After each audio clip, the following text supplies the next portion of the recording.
ഞാൻ ജനിച്ചു വളർന്ന ഓടിക്കളിച്ച പൂവന്മല ടൗണ് റാന്നി തിരുവല്ല റോഡിൽ ആണ് സ്ഥലം.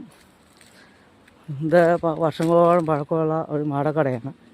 അപ്പോൾ ഞാൻ ഈ കലിങ്ങിലൊക്കെ ഇരിക്കുന്ന സമയത്ത് എൻ്റെ സുഹൃത്തുക്കളൊക്കെ ഞാനുമൊക്കെ ഇതിൻ്റെ ഈ കരിങ്കര വന്നിരിക്കുകയൊക്കെ ചെയ്യാനും എൻ്റെ ചെറുപ്പ കാലഘട്ടത്ത് കേട്ടോ. അപ്പോൾ ഇവിടെ ഒരു വയലാണ്. ഈ വയലൊക്കെ കാട് പിടിച്ച് കിടക്കുവാണെന്ന് കണ്ടില്ല.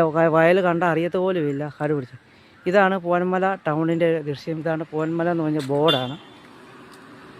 പണ്ട് കാലത്ത് ഇവിടെ മാടക്കട ഞങ്ങൾ ചായയൊക്കെ കുടിക്കുമായിരുന്നു.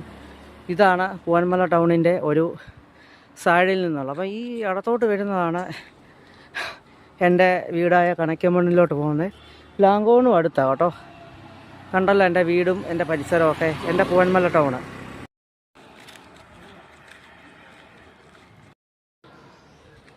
പൂവന്മല ടൗണിലെ കടകളാണ് ഇതൊക്കെ.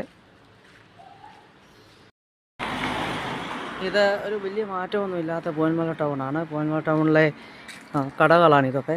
ഇത് എനിക്ക് തോന്നുന്നൊരു 50 വർഷം പഴക്കമുള്ള ബസ് സ്റ്റോപ്പാണ് കേട്ടോ. ഇതൊക്കെ ഇപ്പം പുതിയതായിട്ട് വന്നതാണ്. അങ്ങോട്ടുണ്ട് പൂവന്മല ടൗണ്. പൂവന്മലയുടെ വേറൊരു കാഴ്ചയാണ്.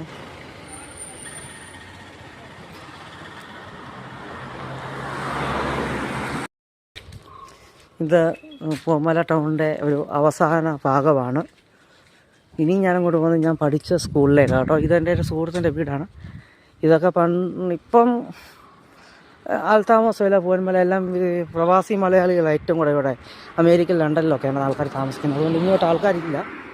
അങ്ങോട്ട് പൂവന്മല ടൗണിൻ്റെ അവസാനത്തെ കടകളാണ് ഈ കാണുന്നത്. റാന്നി തിരുവല്ല റോഡ്, അതായത് റാന്നിയിൽ നിന്ന് തിരുവല്ലയ്ക്ക് വരുന്ന റൂട്ടിലാണിത്. റാന്നി 2 കിലോമീറ്ററേ ഉള്ളൂ ഞങ്ങളുടെ ഈ പൂവന്മല ടൗണിലോട്ട്. എന്താവശ്യത്തിന് ഞങ്ങൾ വരുന്നത് ഇവിടെയായിരുന്നു, ഈ പൂവന്മല ടൗണിലായിരുന്നു.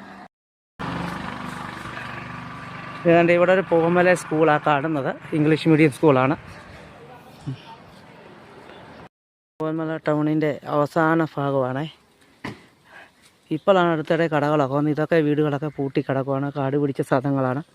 ഇവിടെ അപ്പുറത്ത് വയലുകളാണ്. പക്ഷേ ഞങ്ങളൊക്കെ പഠിക്കുന്ന സമയത്ത് കണ്ട് ഇവിടെ ഒരു തോടുണ്ട്. ഞങ്ങളൊക്കെ മീൻ പിടിക്കാനൊക്കെ വരുന്ന ഇതായിരുന്നു. ഞാനിപ്പം ഞാൻ പഠിച്ച സ്കൂളിലോട്ട് പോയി.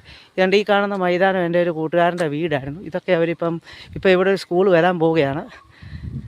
ഇങ്ങനെ ഇപ്പം കണ്ടു കഴിഞ്ഞാൽ ഒരു പട്ടിക്കാടാന്ന് തോന്നും. പക്ഷേ വികസനം വന്നുകൊണ്ടിരിക്കുന്നതെന്ന് മാത്രം.